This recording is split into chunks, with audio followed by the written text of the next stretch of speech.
Our school was founded by a queen, by an ali'i. And as a Native Hawaiian woman, that's so important to me because I want to continue to honor her legacy.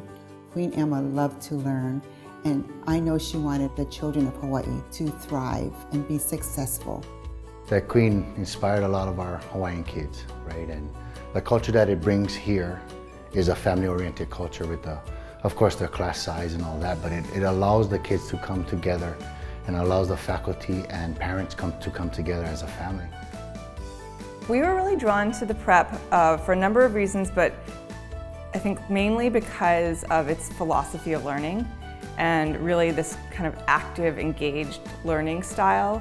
For our middle child, we noticed a positive transition when he came from his old school to this school. It was his environment that made him want to learn. And it wasn't the structure where sit behind your desk, get your pencil, get your paper out. No, it was, Mr. Reckman's gonna let me bounce on the exercise ball, but Mom, I'm learning everything. It's just a different type of environment that they're placed in that allows them to thrive. You know, really just coming to understand not only some of the stereotypical differences between boys and girls, but the developmental differences, some of the science literally behind the differences between boys and girls. And so when you know that and you understand that, what you can do then is create an environment in which boys will thrive. They actually like colder temperatures, even things like that, you know, has gone into developing the prep. They're target learners, they're spatial learners, so they have to move. Boys typically are quite competitive, right? So maybe if we're working on math, we divide the class into two teams and we're competing and we have to, answer the math facts as a team. The boys are so into it, all they want to do is win, and they don't even realize the math facts that they might be spewing out, and the answers that they're getting, and that collaboration with one another. So again, just really understanding what makes boys tick, how they are, and creating a classroom environment that really recognizes that and allows them to feel just whole and comfortable in that space. While we understand how boys are generally speaking, and while we're considering stereotypes and trying to break them down, this is not to say that the prep is a school for one type of boy, And I think that's really a testament to the teachers and their expertise and their just genuine care for the students and seeing them succeed. Every kid is truly known and understood and really valued for who they are. I really think that having this very low student-teacher ratio gives the teachers the ability to really pivot with each student and really get to know each student. Our older son, he was a little bit hesitant to read, and in kindergarten we would have conversations with Ms. Schick, the teacher, and at first it was like, okay, we're gonna kind of really push him on this and see how that goes.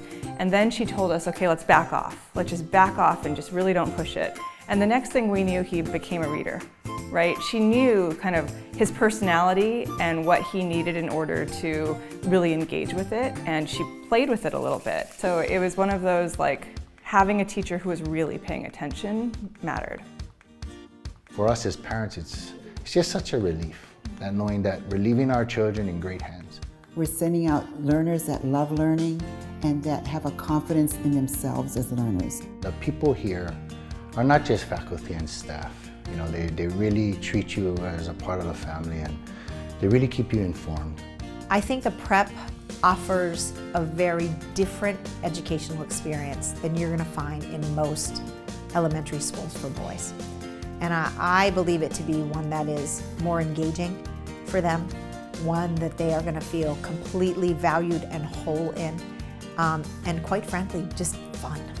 Both of our boys love coming to school. They look forward to it.